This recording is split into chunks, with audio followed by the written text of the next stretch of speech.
Hi everybody, it's Sally from Sally Stampers. Thank you for joining me today. Well, I had quite a few requests when I made this box that would I be able to make one any smaller. I do like to try and do what makes people happy, and so I do listen, and so yes, I came along and created a smaller version. So if I put them side by side, you can see it is a lot smaller. It's the same width, same depth, but obviously shorter and not so wide. How cute. So I'll show you how to do this one, which is exactly the same but obviously just smaller.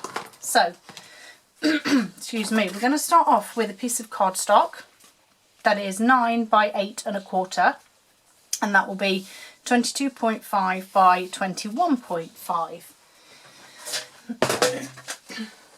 And then we're going to do some scoring. So on the long side, we are going to score at 1, 1 1/4, 3, 6, 7 3/4, and 8, and in centimetres that will be 2.5, 3, 7.5, 15, 19.5 and 20. We're then going to turn it clockwise, and we're going to score on the short side at 1.5, 4, 5.5 and 8. And the reason I've got this really tiny little tab is because I wanted this to fit on an A4 sheet of paper. So on the short side, those measurements are 4, 10.5, 14.5 and 21 centimetres. Okay, oops, move that. So once we've done that, we then need to do our diagonal scoring, our little triangles, and they're in these two squares here. This paper's reflecting really badly. These two squares here, so if you've got that thin strip on the right hand side, it's these two squares here just below the thin score lines, and you need to find your centre mark. So for mine it will be 3/4 of an inch, and then we score from that point down to the corners. And then the same on this one. So we're going for 3/4 of an inch and then scoring down. And if my notes and sheets are correct, that would be 2 centimetres. And then we'll do the same again on the other side. So 3/4 of an inch or 2 centimetres mark, and then we score down to where those score lines cross in the corner. So again, my last one, and I'm pressing down quite hard to get those score lines in. Okay, there we go. So now we're going to go along, fold and burnish all of these score lines.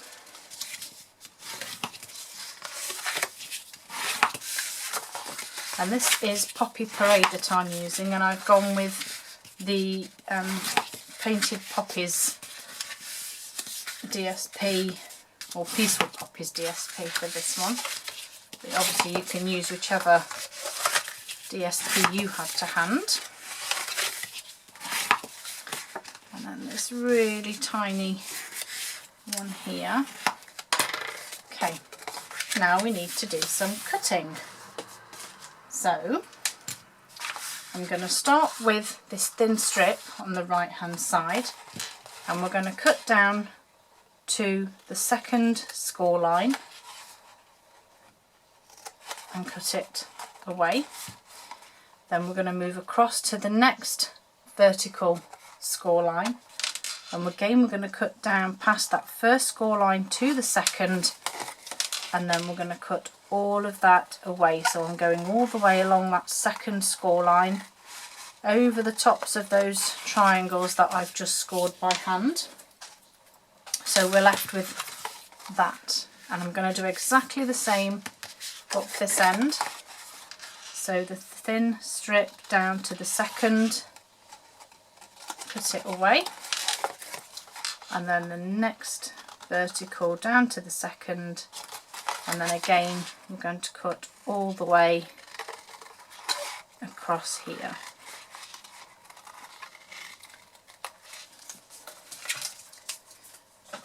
And that is all the cutting you need to do.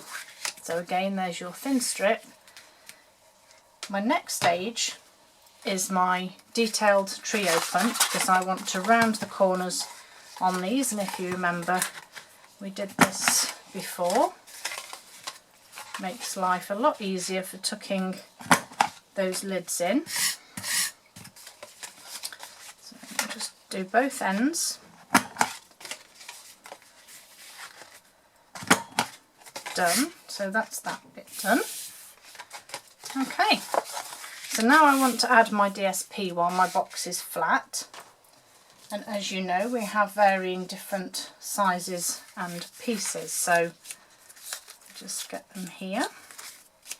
Okay, so these two largest pieces are 2 1/4 by 2 3/4 of an inch, which is 3.5 by 7 centimeters. If you have a direction on your paper, then you'll need to pay attention to which way you want the front to be and which way you're going to have your paper facing. On my original one, I have all the stems going the correct way, apart from that one, I think. So yeah, so just make sure that if you do have a direction, you know which way is going to be the opening or the top. Okay, so we've done that one. We need 2 excuse me, long strips, and these are 1 1/4 by 2 3/4, which is 6 by 7 centimeters. I'm just going to pop those onto there. This one on here. Oh, stuck to my finger. And the last 4 will go on these pieces here, and these measure 2 1/4 by 1 1/2, which is 4 by 6 centimeters. So I'm just going to stick these on. Have you checked out the clearance rack that we have in our shop right now? Lots of bargains to be had. As you know, we have our new catalogue coming out very soon, and so all of our retiring stock is now in the clearance department, so it's worth having a look. Grab yourself, or even a friend or relative, a bargain. Who doesn't like a bargain? Oops. Okay, so that's all of my DSP on. Strip of tear and tape, and it literally just fits on this strip. Just, if you go right up to the score line. The one thing I did forget to do is my 1/2 inch circle punch is just to take a little notch out of the top there, so that's going to be the front and the opening. So take the backing off my tear and tape, and if you do have, because I've gone a slightly bit wonky there, if you do have any bits that hang over, just fold it back on itself and it will stick to itself and not to any of the gifts that you put inside. And then I'm just going to fold that over.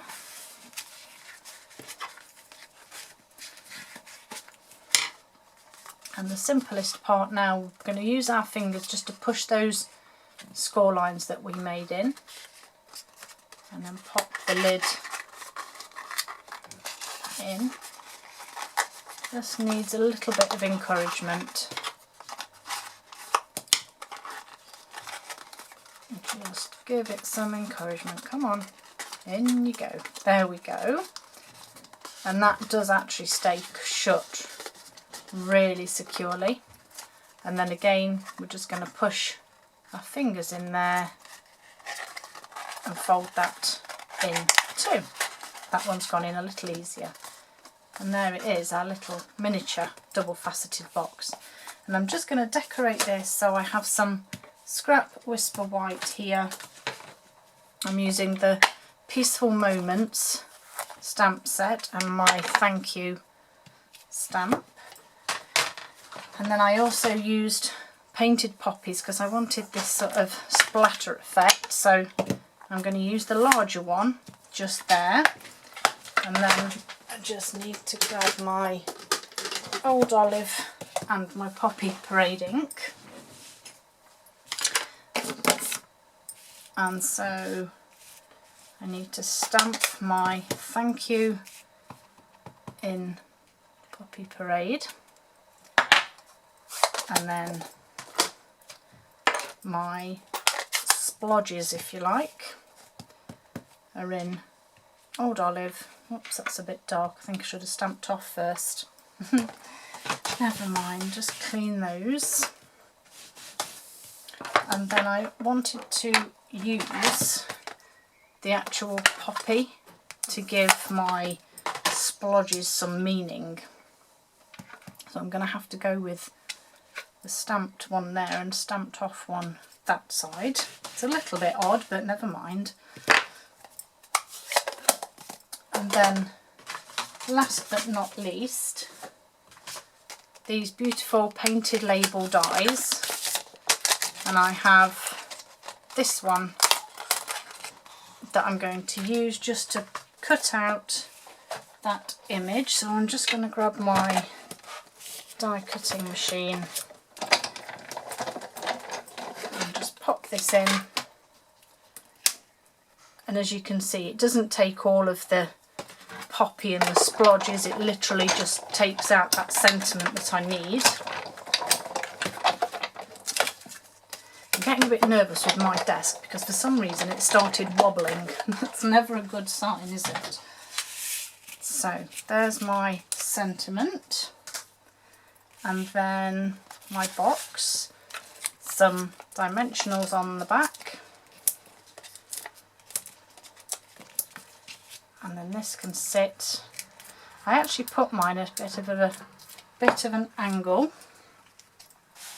just because I wanted it to sit on fully, and then I use my red rhinestones. Now I know that they're real red, but equally they go with Poppy Parade, don't they? Like I said, you know how much I like my bling, so we always have to add a little bit on. And there they are, my small double faceted boxes. Hope you like them. Thank you for joining me, and don't forget, if you have any requests, I will try my best to do some of them. Hope to see you all again soon. Have a good day. Bye.